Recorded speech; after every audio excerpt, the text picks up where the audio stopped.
Boa tarde, pessoal. Bom, então, dando continuidade à nossa série, né, a conversa com planetaristas. Então, hoje a gente vai falar um pouco sobre vida fora da Terra. Então, daqui a pouquinho, exatamente às 15 horas, né, a gente pretende dar um início. A gente está aprendendo ainda, né, essa função aí de fazer lives, como a Cecília, o Guilherme já comentaram, a gente se sente um pouco estranho de ficar conversando com o computador. A gente gosta muito do contato com o público, de conversar com o público, né? E a ideia da live ela é um pouco disso, né? A gente quer manter essa interação, né, nesses tempos onde a gente está precisando ficar em casa, né, para não propagar esse vírus que está aí. Tá? Ao mesmo tempo, também a gente está tentando aprender a lidar com essas tecnologias. Já tentou utilizar o OBS, mas está um pouco lento. A gente tem que aprender a configurar ele direitinho, né, se a gente quiser tentar usar. E hoje eu vou tentar usar os recursos que o próprio Facebook oferece. Tá? Então, eu vou usar, além da câmera, né, acho que vai ser menos que eu vou mostrar minha cara aqui, até porque eu não fico muito confortável de ficar olhando para a câmera e também eu vejo minha carinha lá embaixo, lá e eu fico meio estranho, mas enfim. Então, minha ideia hoje é só usar esse botãozinho que está aqui, que é compartilhar a tela, né? E aí, então, quando eu compartilhar a tela do meu computador, o que vocês devem ver é basicamente a apresentaçãozinha, né, que eu preparei aqui para vocês sobre vida fora da Terra. Tá? Então, daqui a alguns instantes, então, a gente dá o início à nossa live, ok? Às 15 horas exatamente, né? Eu vou dar o início. Deixa eu só ver aqui com o Guilherme se está tudo ok. E a gente já pode começar.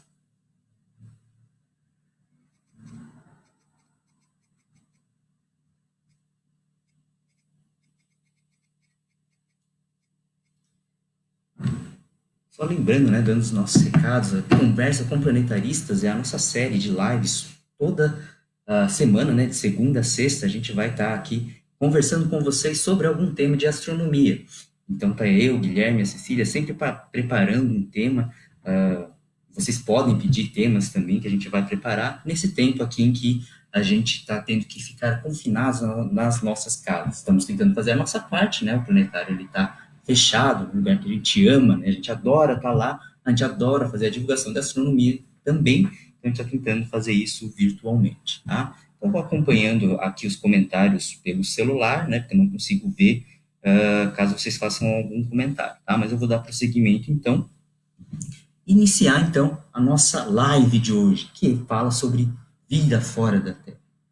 Bem, nós, como planetaristas ou como astrônomos, tem uma pergunta que a gente sempre responde. Toda vez tem alguém que faz essa pergunta aqui. Você acredita que existe vida fora da Terra? Essa é uma pergunta que fazem direto para a gente. Tá. Bom, primeiro que essa pergunta ela depende do que você quer dizer com vida. Né? Você pode falar de forma simples de vidas, uh, micróbios, bactérias, eventualmente até vírus, né? Que existe essa polêmica se vírus é vida ou não. Mas será que o coronavírus é uma vida? Né? Mas, de qualquer forma, você pode estar falando de forma simples, né? Organizações unicelulares, ou você pode estar falando de vida inteligente, né? Será que existe vida inteligente fora da Terra? Bom, para essa pergunta, vida inteligente fora da Terra, eu tenho uma resposta que é padrão. Eu sempre falo o seguinte: bom, se tiver vida inteligente, tem que ser fora da Terra, né? Porque na Terra eu já perdi a esperança de encontrar vida inteligente. Tá. Bom, mas a pergunta é: você acredita que existe vida fora da Terra? Um contexto bastante amplo. Dizem que só os idiotas, né, respondem uma pergunta com outra pergunta. Então eu sou um grande idiota porque eu sempre respondo com uma pergunta. Pergunta assim: quantas estrelas você acha que existem na nossa galáxia? Nossa galáxia, né, que é a Via Láctea. Então, a... já me deram uma resposta do tipo, acho que tem 5 estrelas, né? 5 estrelas na Via Láctea, né? Claro, né, que pelo contexto talvez faça um pouco de sentido. Eu morava na capital, né, em São Paulo, lá realmente tem uma poluição luminosa, poluição atmosférica, prédios enormes. Então, realmente você não consegue ver muito mais do que 5 estrelas mesmo. Mas não, 5 estrelas é um número muito pequeno. Eu acho que a grande maioria sabe que a galáxia tem muito mais do que isso. Então, provavelmente você chutaria um número bem alto. Realmente as pessoas tendem a chutar assim, eu acho que tem 1 bilhão, e acho que está exagerando. Mas a nossa galáxia, a Via Láctea, ela tem aproximadamente 200 bilhões de estrelas. Esse número varia, porque é muito difícil você fazer essa contagem, né? A gente está dentro da galáxia, então fazer a contagem do número de estrelas é difícil, pode variar ali de 100 até 400 bilhões de estrelas, mas mesmo assim, uma quantidade colossal de estrelas que a gente tem só na nossa galáxia. Tá? Então, se só um idiota, né, responde uma pergunta com outra pergunta, eu já tenho mestrado em idiotice, porque eu respondo com duas perguntas, na verdade. E logo depois de falar da Via Láctea, eu já lanço outra pergunta. Quantas galáxias você acha que existem no universo observável? O universo observável é o universo que a gente tem acesso, né, onde a gente consegue enxergar. Tá? Então, na verdade, o universo ele pode ser infinito, né, mas existem regiões do universo que a gente não consegue ter acesso, né, nem pela luz. Tá? Então, eu te pergunto, quantas galáxias você acha que existem no universo? E aí, você provavelmente vai chutar um número grande também, mas não sei se tão grande quanto aproximadamente 200 bilhões de galáxias. O que isso tem a ver com a pergunta inicial? Você pode estar me perguntando, né? Bom, vamos pensar. São 200 bilhões de galáxias.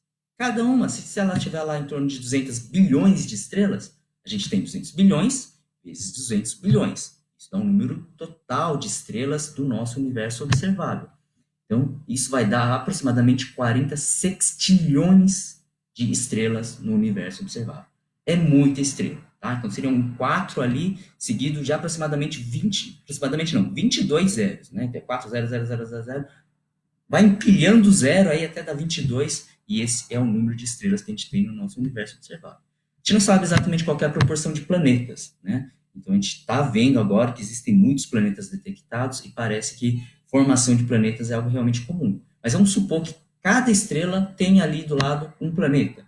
Tá? Então, você teria aí aproximadamente 40 sextilhões de planetas no nosso universo. Então, acho que é bem plausível da gente pensar que existe sim vida fora da Terra, né? Porque são muitas possibilidades, né? Então, tanto a vida microbiana, como eu também penso que a vida inteligente, que seria, obviamente, uma quantidade muito menor, mas ainda assim seria uma grande quantidade, grandes possibilidades de existir, né? Porque tem muita estrela, tem muito planeta no nosso universo. Tá? Então a gente quer estudar um pouco disso, né? Falar isso de um ponto de vista mais sistemático, não apenas ficar filosofando, né? Mas realmente, o que a gente tem de estudo, né, para tentar descobrir essas vidas que não estão aqui na Terra? Bom, eu vou começar falando, na verdade, de 3 frentes de estudos, vamos dizer assim, do mais viajado até o mais pé no chão. Tá? Então, o primeiro estudo que pensa um pouco sobre isso, né, sobre vida fora da Terra, é a tal da ufologia. Tá? Então, ufologia é isso daí, né? Tipo, o Zito está assustado ali, né? Fique bem claro, né, que o nosso alienígena, o Zito, ele é muito pacífico, ele não faz essa falta de educação de ficar abduzindo pessoas, né? Mas a ufologia é basicamente o estudo sobre os OVNIs, né? O UFO é isso, né? OVNI, objeto voador não identificado, tá? Então, eles estudam esses OVNIs, mas, primeiro, ele não constitui um campo de pesquisa científica, tá? Então, ele não é conhecido como tal. Então, não adianta você pensar, nossa, vou fazer faculdade de ufologia. Não existe isso, porque ela é marginal, né?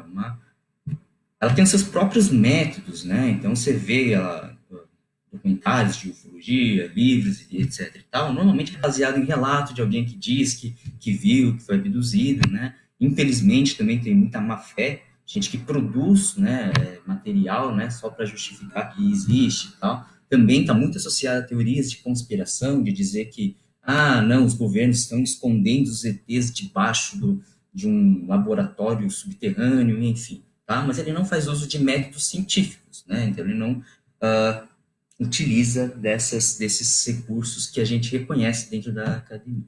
Tá? Então, por isso mesmo que ela é chamada de pseudociência, ela não é uma ciência de fato, né? Ela mimetiza algumas coisas, o próprio nome logia, né, dá a entender que ela estuda, né, mas não é da forma que a gente faz pelos métodos científicos já balizados ali, né, pela nossa história, né, da evolução da ciência. Tá? Bom, mas a gente tem também formas mais pé no chão, mais a, embasados, né, no que a gente tem de ciência, com mais rigor, né, com profissionais preparados especificamente para isso, né, menos conspiratórios.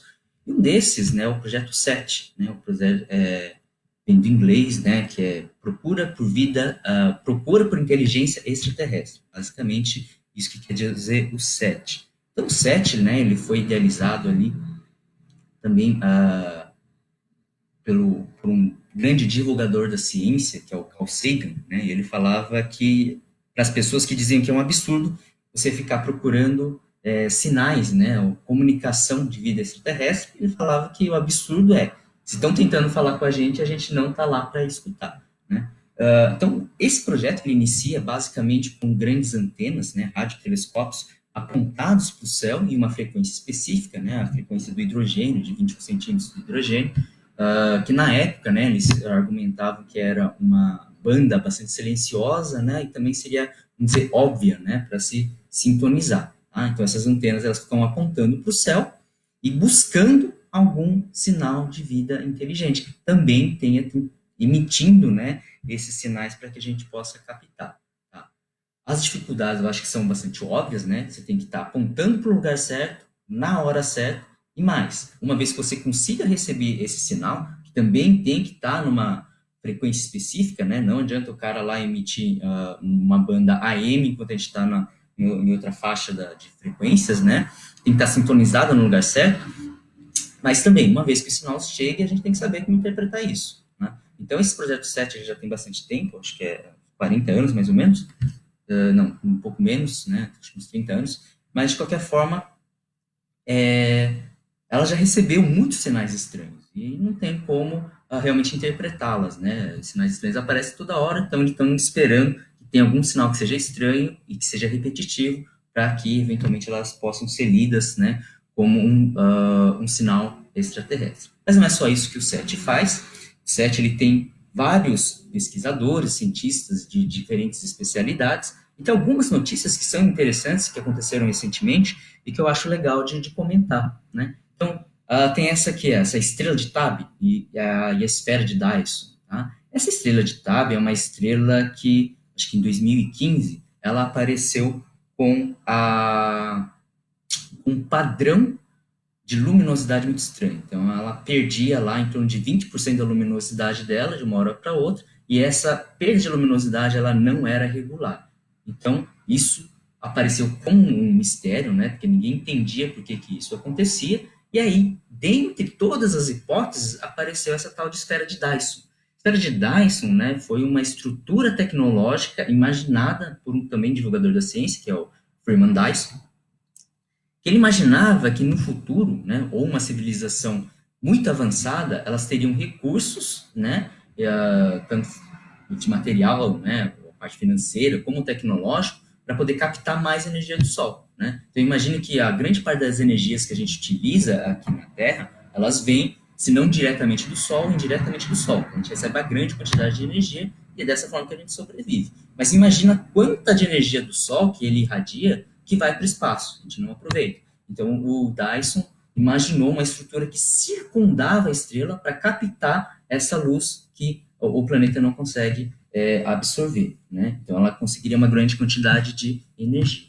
E aí, uma das suposições feitas, inclusive por pesquisadores de Harvard, é de que esse obscuro, o fato da luz, né, tá diminuindo tanto da estrela, poderia ser uma estrutura extraterrestre, uma civilização altamente avançada que captaria essa energia. Tá? Então foi uma conjectura levantada, né, baseada aí na ideia de que existem civilizações extraterrestres altamente tecnológicas. Tá, então o negócio evoluiu, né, hoje a resposta mais plausível é de que tem uma nuvem de poeira na frente, né, por isso que ele dá esse padrão estranho. Tem muitos mistérios ainda associados, né, a esfera de Dyson não está completamente descartada, né? Mas o que se diz é, bom, se fossem estruturas sólidas, então a gente não teria o padrão de luz que a gente observa em todos os comprimentos de ondas, né? Objetos sólidos, eles vão brindar todos os comprimentos de ondas, né? Como seria a esfera de Dyson, e isso não se observa. Mas, enfim, ainda não está 100% fechado, embora a resposta mais plausível é que seja uma nuvem de poeira passando na frente da estrela. Outro caso interessante também é bem recente, esse de Oumuamua, isso, né? Essa imagem ele não é uma imagem real, tá? É só um desenho artístico, né? Uma representação artística desse asteroide, né?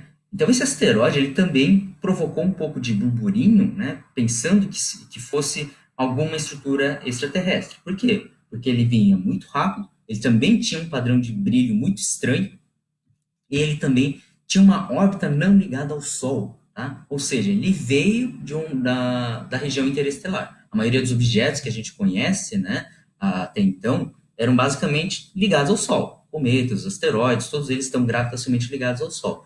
E esse objeto, então, ele veio de fora e entrou no nosso sistema solar, tá? Ele seria alongado, né? Então esse padrão de brilho estranho seria justamente pelo fato dele ser alongado, né? E aí se conjecturou na época que esse Oumuamua seria, na verdade, um objeto de outra civilização que enviou aqui, seja para fazer uma observação, seja porque eles simplesmente usaram e já estava só perambulando pelo espaço, mas levantaram também a hipótese de que poderia ser uma extraterrestre. Tá? Também já fizeram testes, né? O próprio SET fez medições em rádio, vários comprimentos de ondas também para saber se ele estava emitindo, recebendo algum sinal, né? E não se encontrou nada. Então, e o que se tem hoje é que não, é simplesmente um asteroide que veio lá da região fora do sistema solar, o que já chega a ser impressionante, porque é realmente um objeto bastante raro, né? Bom, tem outros aí que apareceram recentemente. Esse objeto em particular também é difícil de estudar, porque ele é muito pequeno, passou longe, e também ele é muito rápido, né? Então ele logo saiu do campo de visão dos nossos telescópios. Então também é um objeto que é interessante e misterioso, mas que tem sido bastante difícil de estudar. Tá. Bom, então esse aqui são algumas coisas do projeto SESC, que tem vários trabalhos deles, né? Dá para procurar lá pela internet, é bem interessante. Mas eu vou seguir, então, com mais pé no chão, que seria a astrobiologia. Então, claro que o SET também ele faz parte um pouco dessa, a gente chama de astrobiologia, né? Mas a astrobiologia, ela vai fazer o quê? É um campo de pesquisa bastante amplo, e ela estuda a origem, evolução e a distribuição da vida. Então, ela vai estudar a vida num contexto universal. Tá? Não é só a vida que tem aqui na Terra, mas ela vai tentar entender como que a vida surge, de um contexto amplo. Como que ela evolui, né? Para onde que ela vai, como que ela sai da vida microbiana para a vida mais civilizada, quais as possibilidades, né? Para onde vamos, né? Seria mais ou menos essa a pergunta. E a distribuição, né? Ela tem aqui na Terra, será que ela pode ter em algum outro lugar do sistema solar, né? Em outros lugares do universo? Quais seriam as condições para que a vida pudesse se manter, se desenvolver, né? E, enfim, ela estuda a biologia num contexto cósmico, vamos dizer assim. Tá? Então, eu vou falar alguma coisinha bem rapidinho sobre a astrobiologia, que ela é muito ampla, ela tem várias vertentes de estudos, né? São muita coisa que dá para pensar sobre ela. Eu vou falar basicamente sobre alguma coisa que sempre aparece na mídia também, né? Acho que a gente está em vias de encontrar vida extraterrestre, muito provavelmente vidas bastante simples, né? A gente vive essa expectativa disso ser anunciado e os estudos eles estão meio que convergindo para que isso aconteça o mais breve possível, né? Então a gente está sempre atento. Uma coisa que sempre falo quando estão encontrando exoplanetas por aí é: tal planeta está na zona habitável. Zona habitável, ela é justamente uma definição que vem dentro da astrobiologia, tá? Então, a zona habitável, ela é uma região onde a água ela poderia estar no estado líquido, tá? Então, ela varia de estrela para estrela, né? Então, se você tem uma estrela muito grande, que em geral ela emite muita luz, que ela emite muita luz, né? Então você vai ter uma zona habitável que é mais longe da estrela, né? Porque se estiver muito perto, então a estrela é muito quente, ela evapora toda a água. Se ela tiver, se o planeta está muito longe, né? Então a água está na forma sólida. Então existe uma região ali, basicamente determinado pela luminosidade da estrela, pela temperatura dela, né? Se existe planeta ou não. Eu vou dar uma paradinha aqui, parece que tem um monte de perguntas, me empolguei aqui. Deixa eu ver aqui, tem um Rodrigo, olá, Rodrigo, muito obrigado aqui pela audiência. Então, Demetrios também, Alex, Kainan. E tem uma pergunta aqui do Rodrigo. Qual a diferença de astrofísica e astrobiologia? Bom, a essas divisões elas são bastante complexas, né? Mas basicamente a astrobiologia hoje ela é tida como dentro da astrofísica, tá?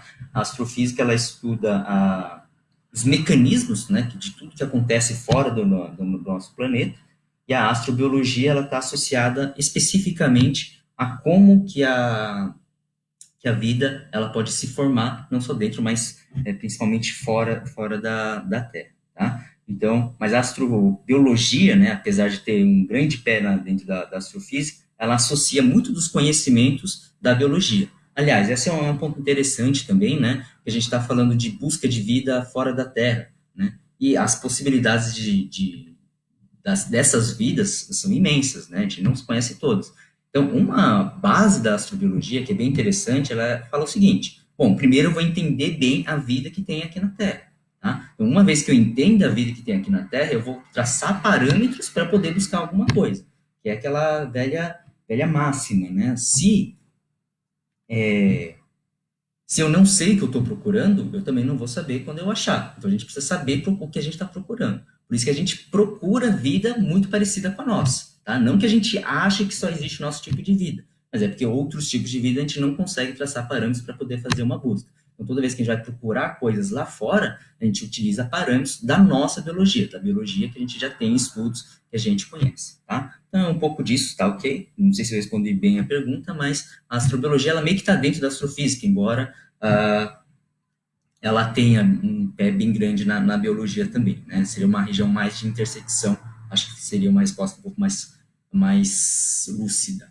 Tá, então falando da zona habitável, né? Quero deixar bem claro aqui nesse momento, é que as estrelas, elas têm zona habitáveis diferentes, então os planetas podem estar nessa zona habitável ou não. No caso do sistema solar, né, que é essa estrela amarelinha no slide que vocês estão vendo, eu não consigo fazer o mouse aparecer aqui, então, só a Terra está na zona habitável. Né? Eventualmente, um ou outro estudo ele pode expandir um pouco isso, né? Depende também, eventualmente, de parâmetros do planeta, como o efeito estufa, né? A própria composição química do planeta, mas, em geral, a gente considera só a estrela, e, no caso do sistema solar, só a Terra está dentro dessa zona habitável. O que é interessante dessa zona habitável é essa variação com o tamanho das estrelas. Tá? Então, as estrelas mais frias, que em geral são menores e mais avermelhadas, a zona habitável está bem mais próxima da estrela. Enquanto que estrelas mais quentes, que são as mais azuladas, a zona habitável está bem numa região mais externa. Vou comentar isso lá quando a gente estiver na live falando sobre as estrelas, né?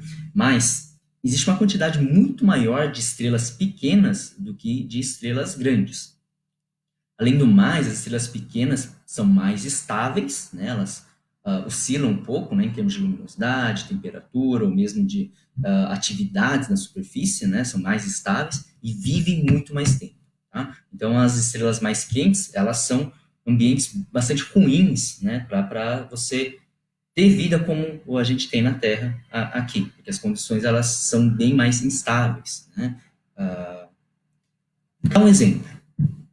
Recentemente, né, foi falado desse sistema, o TRAPPIST-1, né? Então esse sistema, alguns chamam ele, né, logo que ele foi lançado, de os 7 anões, que são 7 planetinhas que rodeiam uma estrela avermelhada, né? Esses 7 planetas, eles estão bem próximos uns dos outros e chamados de B, C, D, E, F, G e H, né?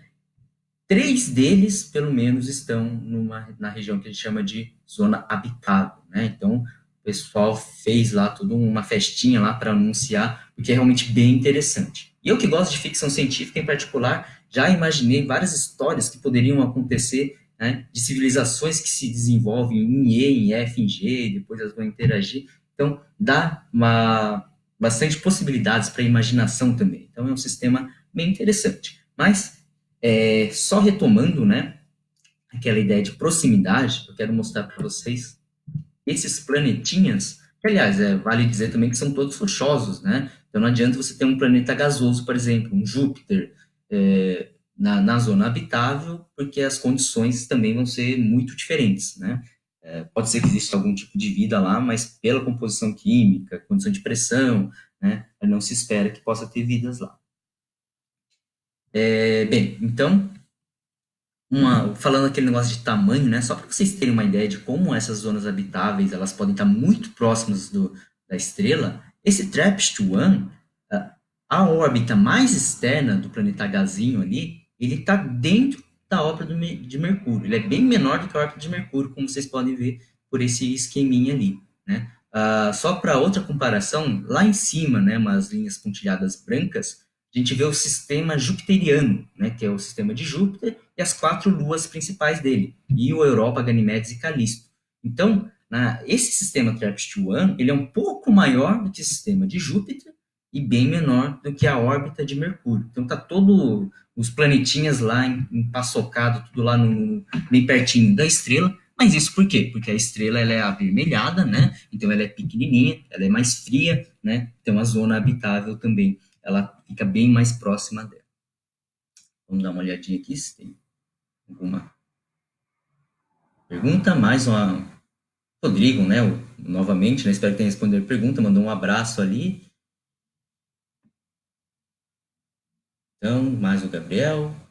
Tá, mais uma perguntinha aqui. Um planeta pode ter a massa de uma estrela? Por exemplo, em outro possível sistema solar, pode existir um planeta com a massa do nosso Sol? Na verdade, não, Rodrigo. Né? O que acontece é que a diferença entre planeta e estrela é a capacidade de gerar energia por meio de fusão nuclear. Tá? E isso está associado com a quantidade de massa. Tá? Então, só quando você acumula muita massa é que você é capaz de produzir energia por meio de fusão nuclear. Então, planetas, por definição, não conseguem produzir essa energia.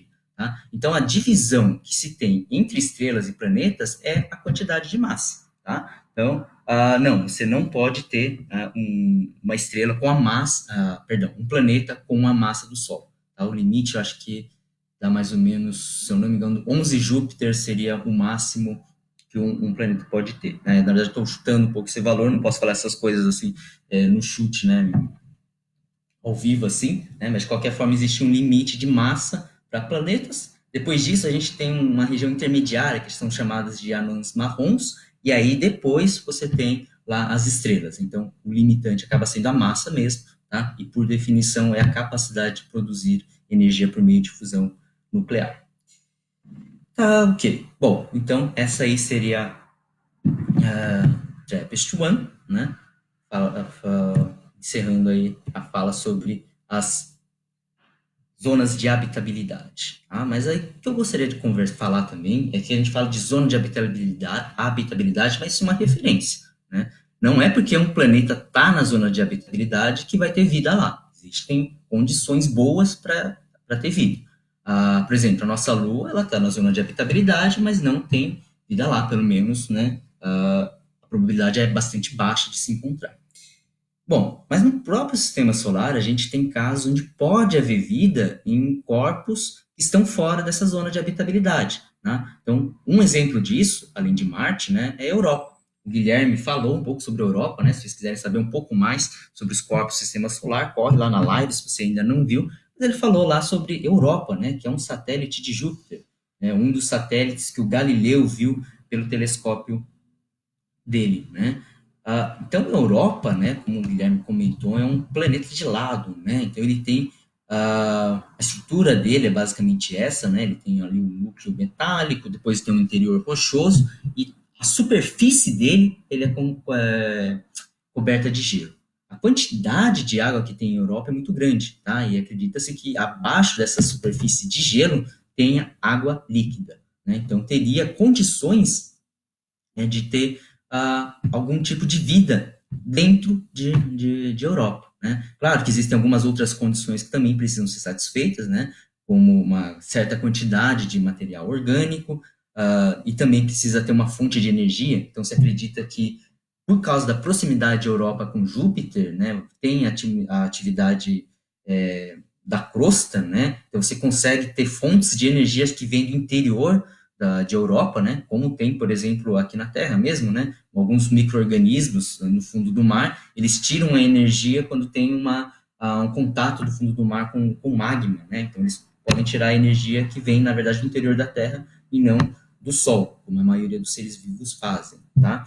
Bom, então, Europa seria um caso que é um corpo que está fora da zona de habitabilidade, mas ainda assim ele reúne condições de abrigar vida, né? A gente assim, que eu digo, a humanidade, né, tá pensando, né, em uma forma de chegar lá em Europa e provar que realmente lá encontre que lá existe vida, né? Então existem alguns projetos bastante ambiciosos, meio que parados agora por causa dessas crises financeiras do mundo, né? Mas de qualquer forma são projetos que tentam, que imaginam uma forma de furar essa superfície de gelo para chegar na APA líquida, pegar uma amostragem e verificar se de repente não tem algum tipo de vida internamente ali na Europa, né? Bom, tem uma outra pergunta que o pessoal sempre faz também, né? Então a gente está falando de vida, eu já falei que a astrobiologia ela se baseia na nossa forma, né, de vida. E aí as pessoas perguntam, mas se existe uma forma de vida completamente diferente da nossa?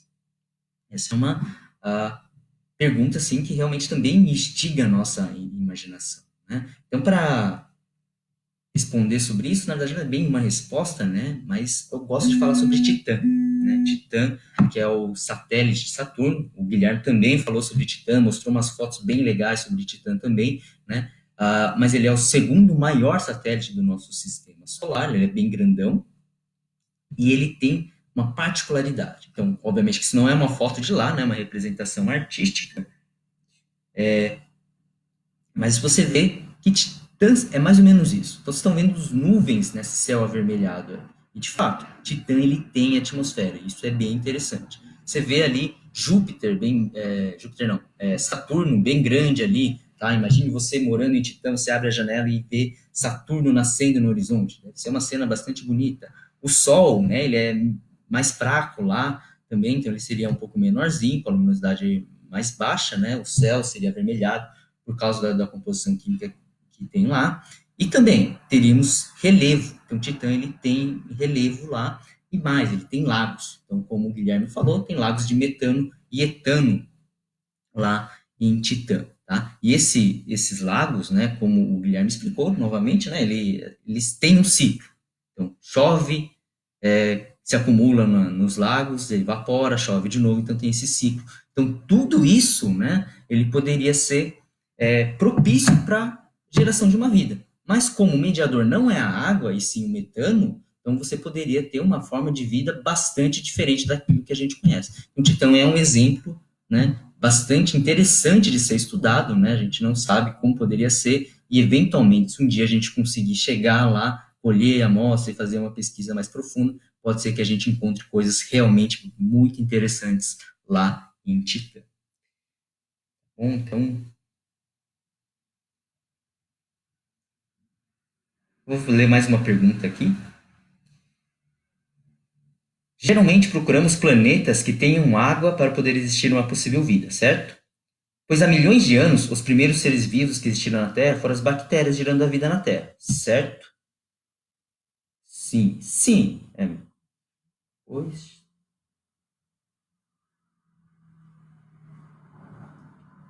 Exatamente, né? Essa é a ideia, né? Então, os primeiros seres vivos que apareceram na Terra foram essas bactérias, né? Que elas não precisavam de oxigênio para gerar energia, né? Mas se realmente a nossa base de pensamento sobre o que é a vida é a água, porque a vida que a gente conhece aqui na Terra, né? Ela sempre precisa de água, né? Para poder sobreviver, né? Tem recentemente, né? Esses micro-organismos aí que foram encontrados que falaram ali que há um animal que não precisa de água, né, para sobreviver, mas então, são campos de estudo também, né, que é os extremófilos, né, a astrobiologia também se encarrega de estudar esses tais de extremófilos, que são vidas na Terra, conseguem viver em condições bastante extremas, né, também é uma área bem interessante de falar sobre isso. Bom, pessoal, se vocês quiserem mandar uma pergunta, eu vou já estou encerrando minha live aí, podem perguntar também, né? Espero que tenham respondido as questões aí apropriadamente, né? Nós também estamos disponíveis, se vocês quiserem mandar mensagens para a página do Planetário, a gente responde, tá? E lembrando, né, a Conversa com Planetaristas é uma série que a gente está fazendo aí no nosso tempo de confinamento. É uma live às 15 horas, sempre de segunda a sexta-feira, sempre tratando de um tema aí da astronomia. né? Então, hoje a gente falou sobre vida fora da Terra, ontem a gente falou sobre sistema solar, amanhã, Lua, na quinta-feira, sondas espaciais, na sexta, estrelas. Né? E quem tiver interesse sobre algum assunto em particular e gostaria de ver na nossa live, também pode deixar aí nos comentários, que a gente vai discutir, né, e organizar e trazer aí para vocês. Tá ok? Bom, então é isso. Deixa eu ver se eu